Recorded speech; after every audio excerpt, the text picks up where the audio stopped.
What's up, everybody? So good to see everybody today. We are back. This is your favorite professional development, coaching, career, faith focused platform, leaders, coaches, whatever you want to call it. This is Callers and Careers, and we're back in your face. We're back at you, back in your ears, Mhm. eyes, all that kind of good stuff. This is my co host, Jessica. What's up, Jessica? Hello, Christopher. I'm excited. I'm excited about today to talk about what we're going to talk about. I'm Jessica Canty. I am your life and career strategist. I love working with millennial moms who want high achieving careers. So I love talking about it. Love talking about all things career. So I can't wait to get into this topic. Yeah, today's topic is going to be a little bit spicy. This is Mhm.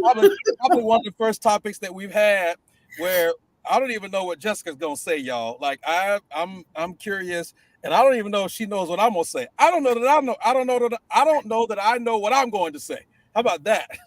But we've got the topic, and we've been reading some articles and looking at some videos and stuff like that. And I think it's Mhm. definitely worth the conversation. So, for those of you that are new, though, this is Callings of Careers. We're on here a few times a month, helping individuals by hosting conversations that are Christ centered career coaching conversations. And our commitment is to help you flourish in your faith in the workplace. Our commitment is to help you discover your calling and develop in your career. And as Jessica mentioned, she's a coach and a life strategist and all those kinds of things, a counselor, a therapist, all of that. I am also a coach and a life strategist. We also have a company that we're helping people, particularly in ministry, find career jobs and ministry opportunities. And ultimately, we want you to get landed in a place where your purpose doesn't have to be frustrated. And so we're Mm.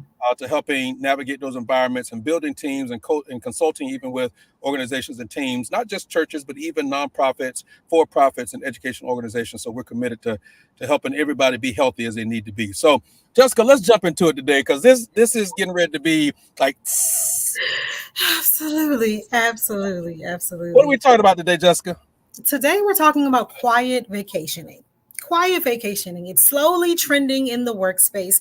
And I got to admit, it's people like me, those millennials, that are starting this trend of quiet vacationing. And so we're going to dive into what is it and how should we think about quiet vacationing? Where did it even Yeah. come from? How should we approach this idea of quiet vacationing? And I can see the spark in your eye already about this topic around quiet vacationing. Should I First of pass the all, mic before we get into what it's defined as? Go ahead. ain't nothing quiet about vacationing. It's gonna cost something. Somebody got to pay some money for something. There's gonna be some noise somewhere. So we can. I don't want to let the cat out of the bag before you define it, but I'm just like, man, this is a trip. Absolutely, absolutely, absolutely.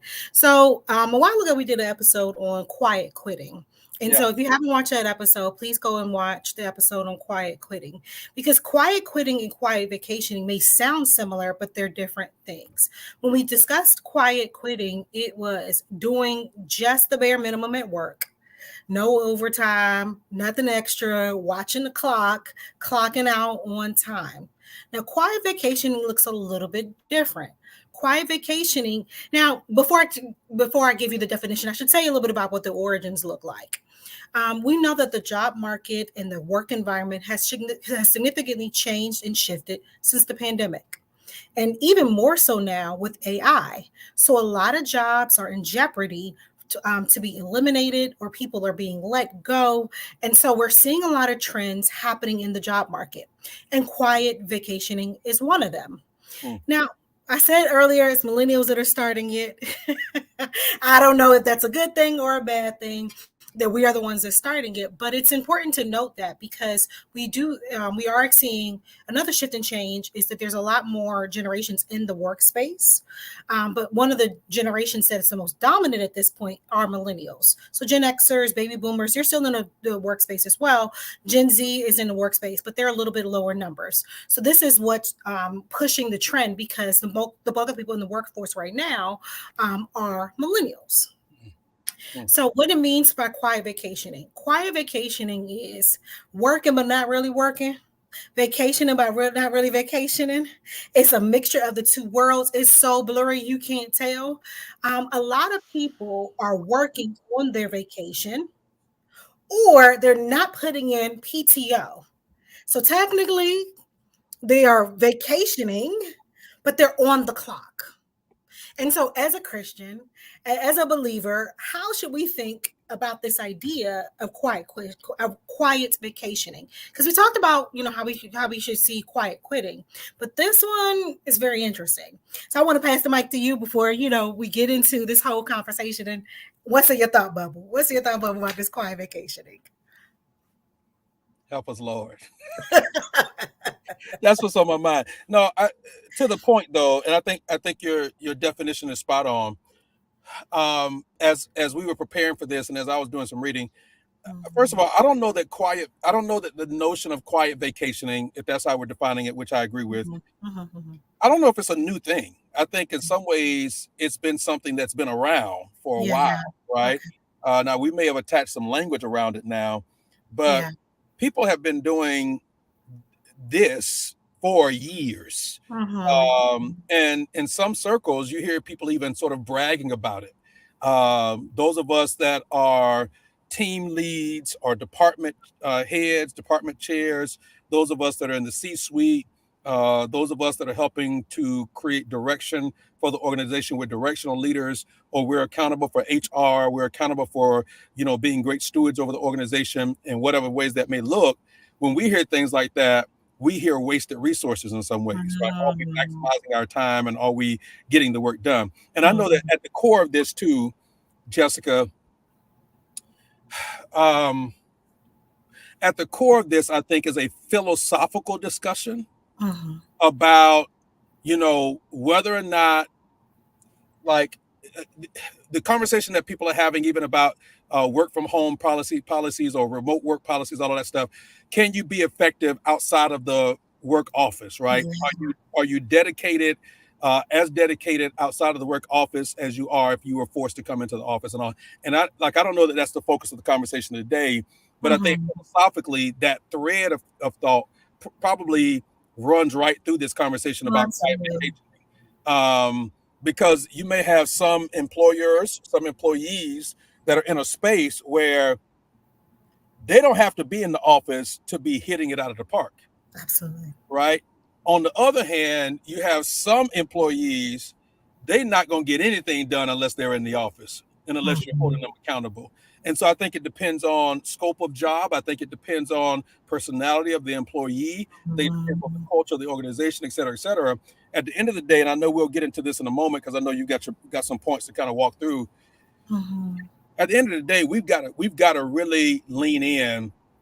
And my guess is that we've got people that are listening to this that are both culture setters for their Mm-hmm. organizations, meaning that they're in the C-suite or they're directional leaders that helping setting culture for this, or they're the culture receivers, meaning that they don't dictate the culture of the organization. They're simply the recipients of whatever Mm-hmm. that looks like.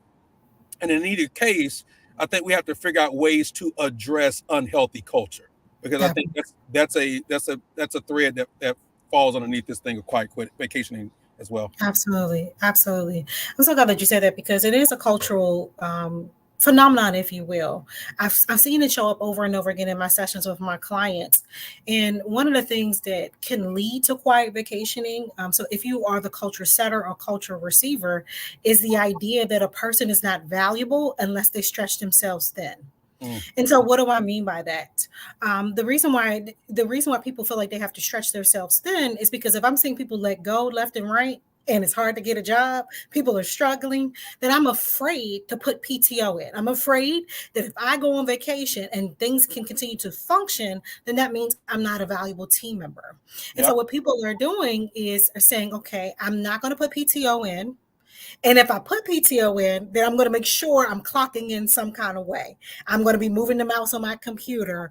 I'm going to be dropping something in the Teams chat just to say, yes, I'm paying attention.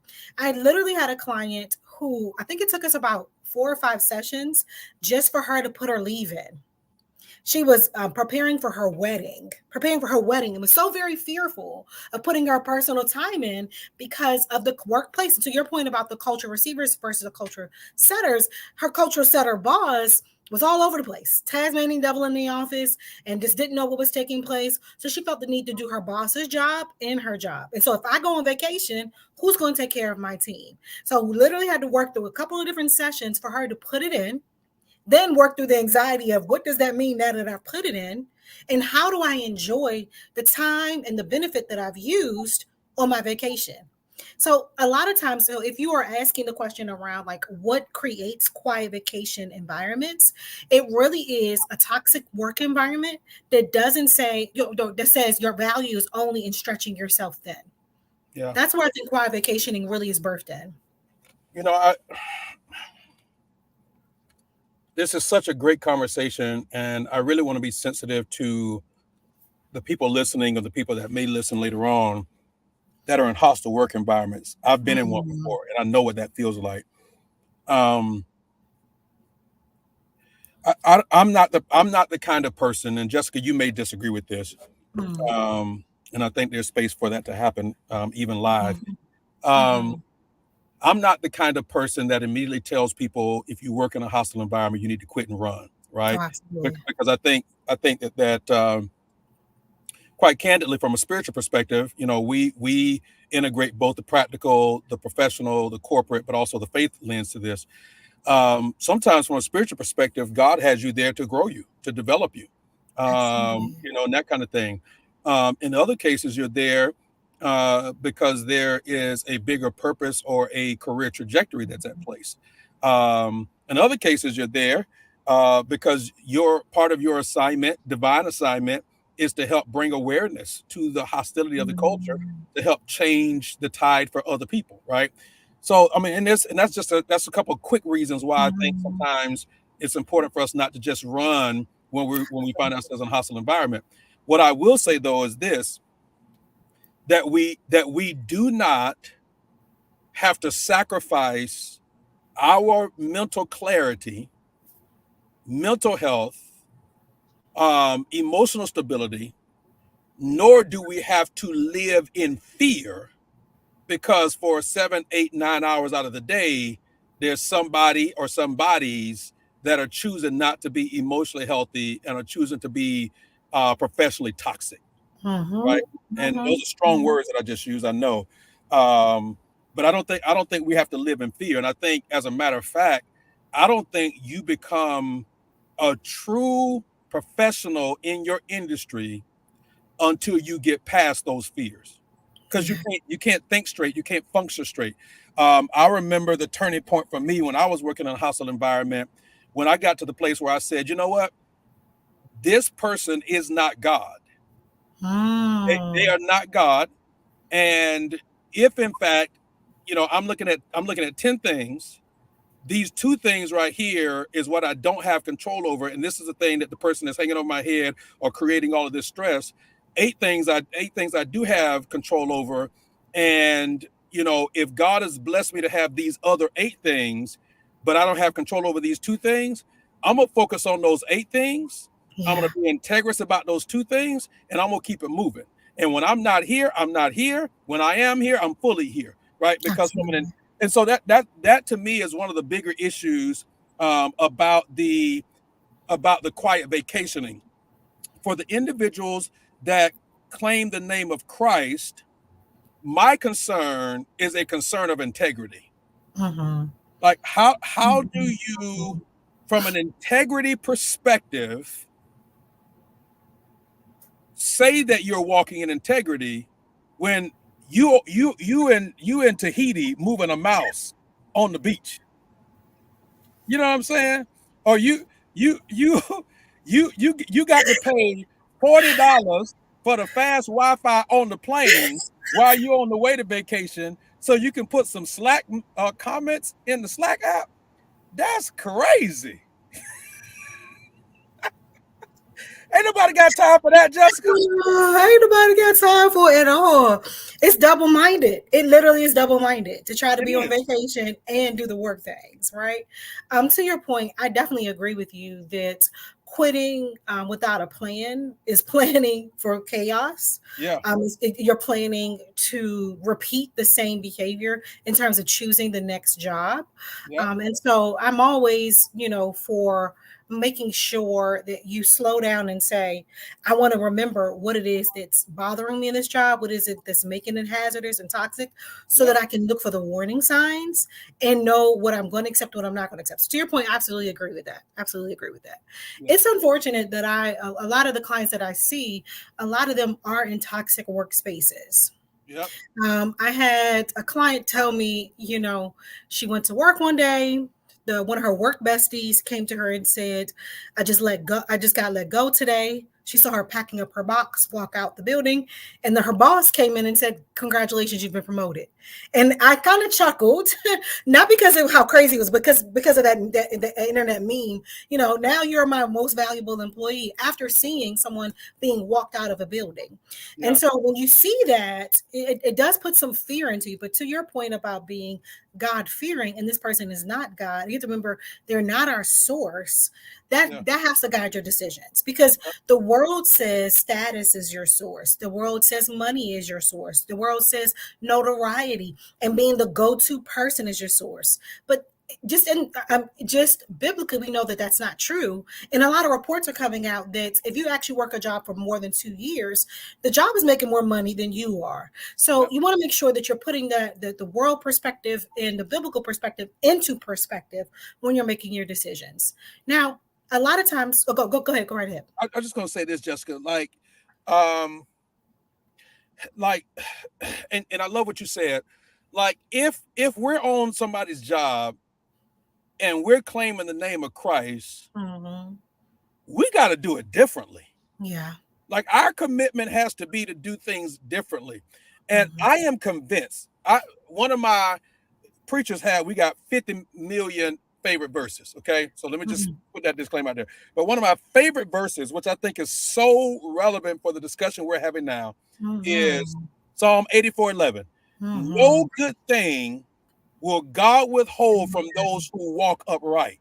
Amen. My assignment, right, is integrity. Amen. God's assignment is the outcomes. Absolutely.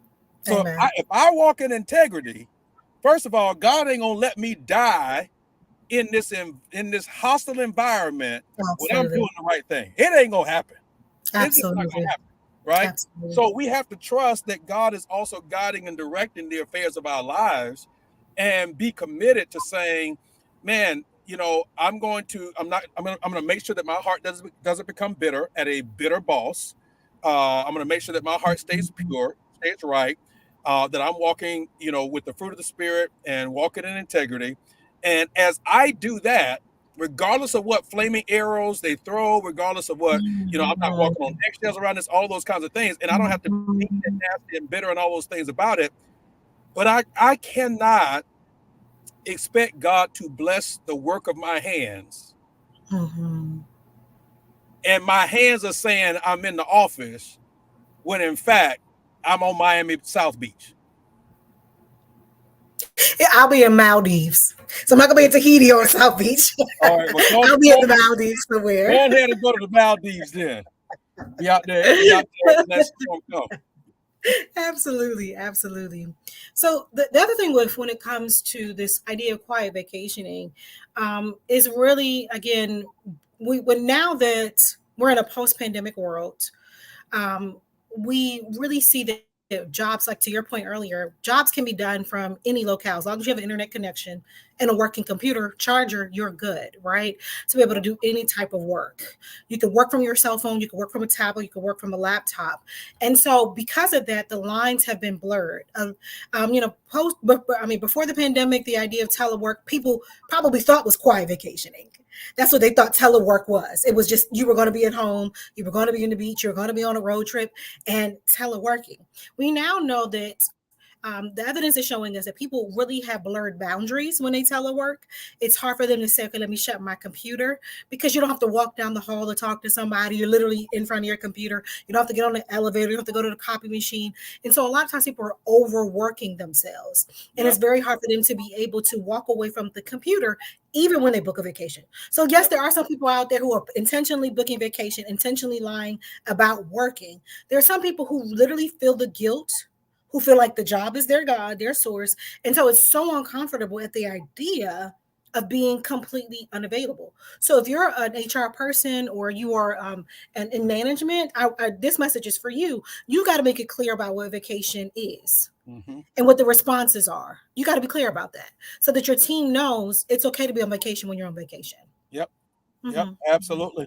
Absolutely. And again, this is a Christian principle, right? That we are not meant to be going all the time. Absolutely. It's just not. It's not sustainable. It's not healthy. Um, there's a book called At Your Best by Carrie Newhoff, and if you haven't read that book, or those of you that are listening to this, you can check it out. But the book talks about, he basically, and I'll just give you the quick cliff notes really fast on this, but I still encourage you to read the book. He says that all of us have three zones that we operate in every day. We have our green zone, our yellow zone, and our red zone, right? And you think about this in terms of, like, your green zone is like go, like your optimal capacity, you're kicking on all cylinders. Yellow zone is where you're kind of functioning, but you're moving a little bit slower. Red zone, you ain't getting nothing done really of high level capacity. And so part of what he talks about is, in order to be at your best, you need to put your best activities on your calendar during your green zone time, and then descending order from there.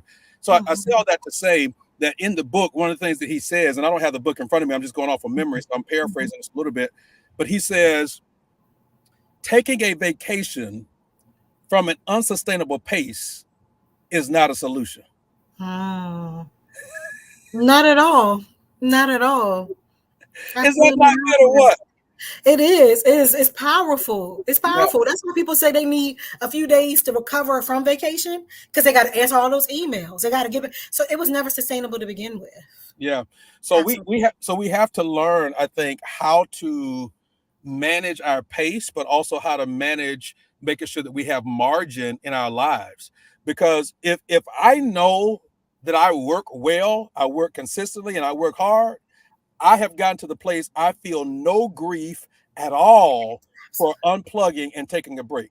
Now, in Absolutely. certain seasons where I wasn't working as hard or whatever else, and now I'm talking about taking a vacation. Well, if I haven't been working, then what am I taking a vacation from, right? Mhm, But mhm. and I would say, especially for those that are listening to this, where the work that you do is more labor intensive, and I don't just mean physical labor, but also mean mental labor, right? Mental Absolutely. and emotional labor. You absolutely need to take vacations and take breaks. If you're in service related fields, human resources fields Mhm. like education or social work or medical, anything that's centered around serving people, man, you people be peopling, and you got to learn All how to day. All listen day. all day, and you got to learn how to Mhm, take a little bit of break from that. So anyway, mhm, yeah, mhm, mhm. yep, I'm so glad you mentioned that, because as you were talking, I was thinking about a client who, when I first started working with her, I told her she needed to take breaks in her day. And the idea of taking a 15-minute break, she was like, I don't even know how I could do that. hmm, 15-minute break. Now, fast forward to just this year, she had to take a leave of absence hmm, because her body, she was literally having panic attacks, literally needing to go to the hospital, being put on medication because she could not take 15 minutes in her day. And no, so now that she's off a leave of absence, we're slowly working her back into work 3 days a week. Already her boss is telling her, well, you need to work more. You need to work more. So to your point, like her doing the leave of absence and going back to an unhealthy environment, I told her, like, I can help you all I can, but know that you're going back into an unhealthy environment. So we have to make a different decision. yeah, Another client I literally just met with her this morning. Her job makes her travel a lot. So if you are in industries where you have to travel a lot, you need to vacation. The traveling is not the vacation. nope, That's just working at a different location. Please know this. Like, she had to chance to travel like every 2 weeks for her job, and it's wearing her down. She's not able to work out anymore. Her eating habits have changed, so she doesn't feel as good and healthy in her body. So if you are if you're traveling a lot for work, if your boss is like, I need to put more on your plate, or if you're on a team that's short staffed, you are at risk for quiet vacationing. It's like the fertile ground for quiet vacationing because, well, we're short staffed, so you got to do the job of three, even though they're not giving you the paycheck of three or the hours for three. That's what they're doing. They're setting you up for the idea that if I walk away from the office, at least I can tell them I'll do a little bit of work on vacation. If you can reach me on vacation, no, it doesn't work like that. So Yeah. you definitely have to make sure you're paying attention to this because if not, you can be one of my clients that has to take a leave of absence, go on medication, literally have hospital stays because the idea of quiet vacationing was okay with them. Yeah. So the question then that I think we've got to answer is, what do we do about this culture? How do we, as employees, um, how do we navigate these cultures? What do you recommend? Mm-hmm. If they're in a culture where the boss is like, I just got back, and I'm working my way up to 4 or 5 days, but I'm at 3 because I had to take a break from these panic attacks and medicine, and all that. What do you Mm-hmm. tell a person? Definitely make sure you understand your HR policy and your legal rights if you are a union member as well. So be well versed in that information. It's unfortunate that the person who is unwell has to learn the things in order to protect their wellness. That's the very first thing. Know your policies. So if there is like short term disability, if there's some type of accommodations that are offered to you, you need to know it because the boss is banking on you not knowing it. Mm-hmm. Her boss literally said, I'm afraid to approve this because I'm afraid you're going to quit when you're on leave of absence. That's gaslighting at its finest, but whole nother conversation. That's a whole Uh, other conversation, right? But I told her again, you have to know your HR policy so that that's not something she can do, right? That's the very first thing. So if you know you have that bad boss, be well versed in your HR policy, and do it afraid. Put it on a calendar. Do it afraid. Pay attention to how you feel when you're on vacation. If you feel panicked, uncomfortable, if you feel like you're not useful and you're the only thing you're thinking about is being productive, then that means you definitely just took a break from a toxic environment. yeah. Now it's one thing to kind of slide into vacation time. You're like, okay, let me close everything out and all that good stuff. And I see a lot of clients do that too, where they want to do so much prep work so that they can feel okay with going on vacation. But if you're that person who feels like you got to do 5 weeks of prep work to go on 2 days of vacation, that means you're short staffed, you're doing too many people's jobs, and you're not trusting that you're still valuable, whether you're in the office or not. And you're not trusting that the people can do their job, whether you're there or not. Yeah. Like literally, you're not gonna be able to stop a burning building, go on your vacation. So make Right. sure you're following those simple steps. Absolutely. Yeah. So yeah, I think at the end of the day, I mean, we raised this conversation because this is not just about the work that we do. It's about how we do our work. And a Absolutely. part of this conversation that we're having today is, man, how do we do our work? Are we doing it in a way that honors God, that honors our name? Our name has Mhm. credibility and validity. Honors a good reputation and that kind of thing. And I think this is a pivot for us, Yeah. because we can't use, like, many of us grew up with that statement, two wrongs don't make a right. So we can't use an unhealthy environment or culture or an unhealthy boss or supervisors or leadership as a way for us to not be healthy ourselves. Yeah. So are there any practical other steps that you want to offer today that you think we need to invite people to maybe lean into or think about? Absolutely. So another thing that sets people up for quiet vacationing is not putting in time for vacation. So Mm, here's the practical advice right now. We're getting ready to come up on the end of, well, we're like mid-May.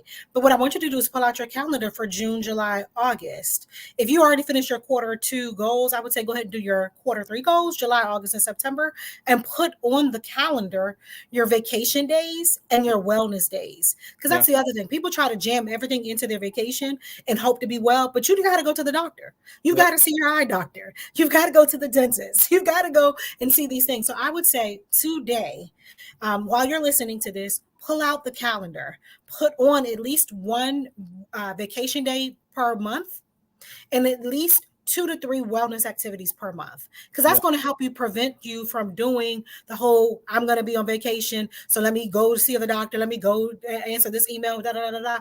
I truly want you to build in rest day.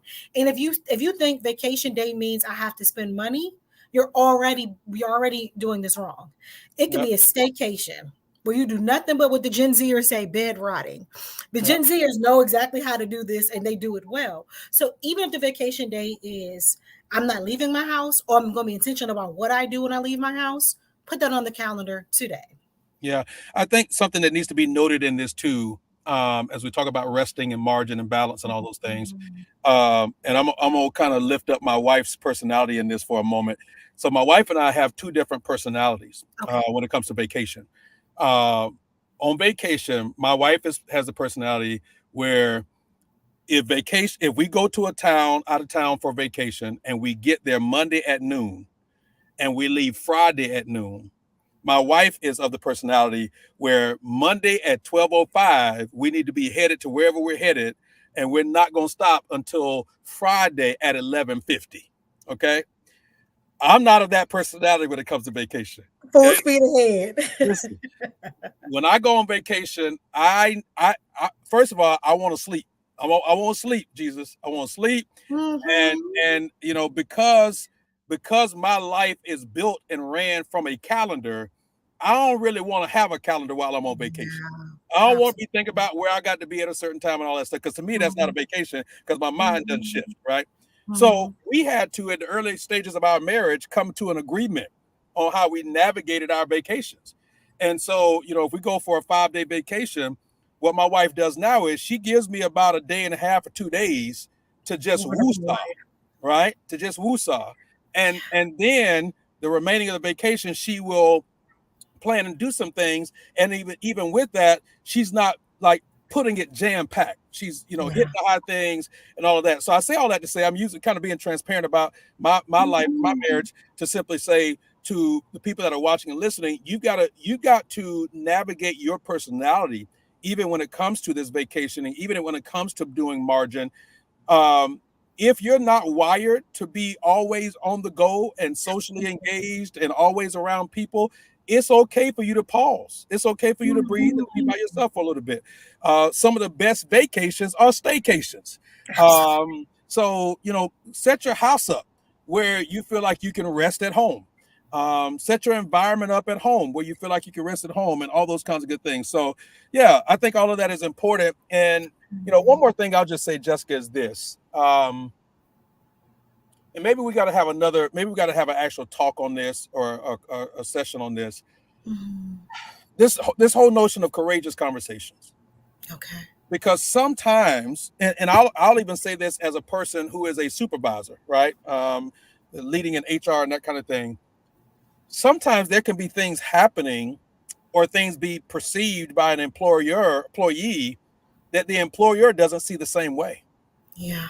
And if my team members never bring it to me or never say anything about it, I could be going along as though things are okay. I mean, if it's Yeah. not tearing the company up and it's not da, da, da, da. So those miscommunication pieces or those assumption pieces, people assume that the boss knows or that the higher ups know on certain things.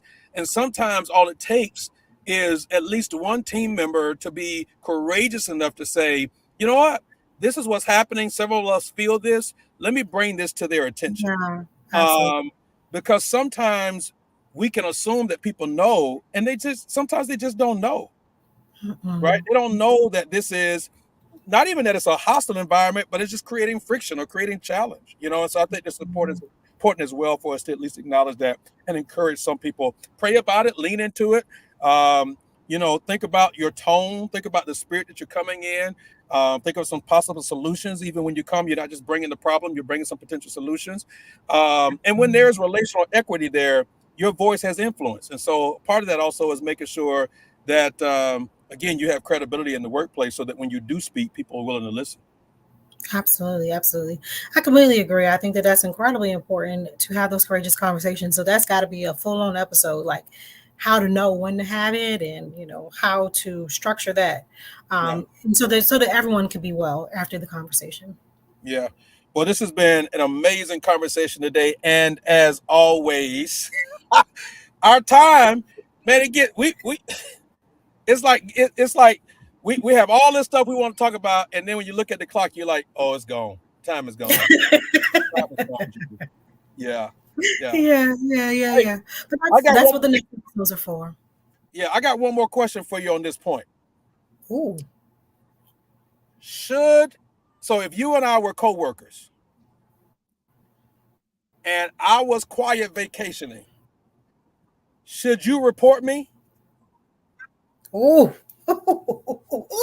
You gonna drop a bomb like that at the end of the conversation, you know? Um, there's a couple different ways to see that perspective. I think you got to check your motivation because sometimes people are doing it because they want to cover up the things that they're doing. Like, don't look at me, look over there at that person, Mm-hmm. right?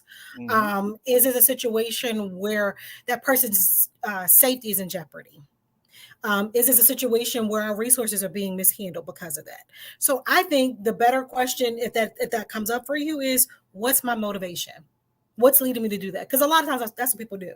It's like that age old third grade thing. It wasn't me, it's them over there. Look at them over there. Because that still doesn't mean that you're doing your job. That's exactly right. Because it's That's, plenty of people in the office right now that are scrolling on Facebook and buying things on Amazon. that's So exactly right. that's what I say. Check your motivation. Absolutely. Yeah, no, that's good. That's so good. That's so good. Well, listen, y'all, this is Callings and Careers. This is Jessica Canty over there, my co-host.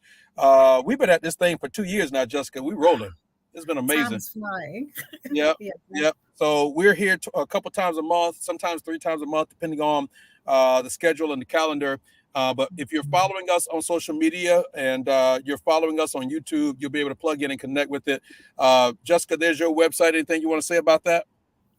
Definitely want to check me out because I got an upcoming seminar masterclass coming up next month. So you want to check me out and send me an email so I can tell you all about it. What's the masterclass about? Ooh, toxic partner recovery. So that's a whole other conversation. So if you are a professional woman, you're listening to this, we want to make sure that you're doing well in the workspace, but you can't do that if you have a toxic partner. So be on the lookout for it. But you definitely can make sure that your seat is reserved by going to jessicacanty.com or emailing me at jessicacanty@jessicacanty.com and tell me to tell you more. Yeah. Are you saying that only the men are toxic? No, I'm just saying I like melanin millennial moms because that's what I am. Okay. And I like helping professional women because that's what I am too. Listen, if you're a guy and a girl is toxic, a seat and a space is saved just for you too. So come on in. The room Amen. is definitely open for you as well. Amen. Mhm. I will say this on the tail end of our talk today, because some people will listen to this at different times and different spaces, and we generally, our conversations and discussions generally are not connected to a particular time period. The conversations are generally timeless.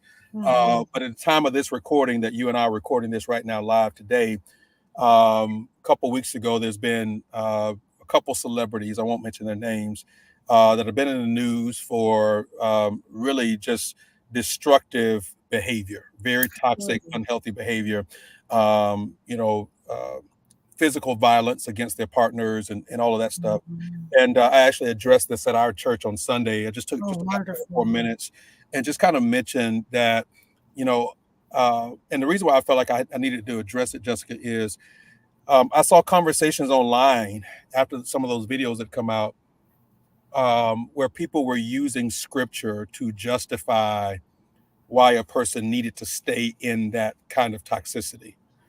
And um, and so what I said on Sunday, and I spent some time even thinking about what I was going to say to make sure it was healthy. I talked to my wife even. I talked to a couple of the ladies at our church as well, a couple of the men at our church, to kind of just get their perspective and their wisdom on it. Didn't want to just get up there freestyling it. Mhm. Um, every healthy relationship has healthy culture. I mean, Mhm. healthy conflict. Mhm. But conflict should never end in abuse. Absolutely. I can't think of any scenario of healthy conflict that will end in some sort of physical abuse or physical violence. And so I want to say to those of you that are listening to this, and I know this is a complete left turn from Mhm. what we were talking about today. But I'm just going to kind of lean into the moment if I can for just a second, and just say, um, first of all, if you're in that kind of environment, whether you're a male or female, because one of the things that we don't talk about in our culture a lot is that some of some of the most violent and toxic people in the relationship is the female, not necessarily the male. Right? We automatically assume in toxic or abusive domestic violence situations that it's the male, being violent against the female. Sometimes it's the other way around. And I want to say you don't have to stay there. And if anybody uses scripture to try to justify that or uses God to justify that, we don't see that in scripture. I don't see anywhere in scripture where God endorses us staying in a relationship where there's abuse. But I think also, secondly, I want to say to the person that is doing the abuse, there is grace to recover. There's grace to stop what you're doing. And while there's grace there's also accountability. And a part of what you're doing or engaging in, you've got to be prepared to receive the consequences of your behaviors if you don't make a change. And it's just not worth it.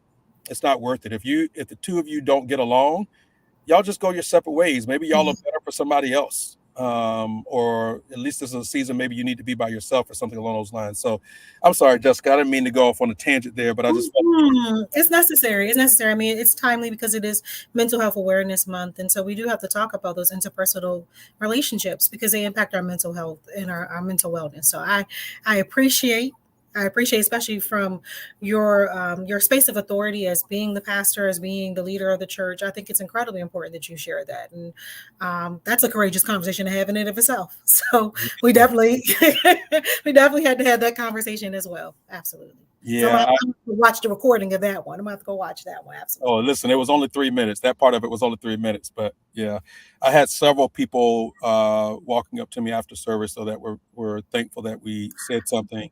One lady, she didn't give me a lot of words, but she said enough through her face that I knew, okay, yeah, know how to pray on that. So anyways, this is Callings and Careers. That's Jessica Canty. I put her website up earlier. There it is again. Here's my website. You can go check that out. My personal website. And then here's the company website, diversechurchjobs.com. If you're in ministry or you are thinking about being in full-time ministry, we'd love to have you connect with us and reach out. Let us know how we can help serve you. But make sure you're following us on social media. Jessica's platforms, my platforms, and then we're also both on YouTube. So check us out. And we'll see y'all the next time. Have an amazing day, everybody. And listen, don't be quiet vacationing on these people's jobs. Right? Peace.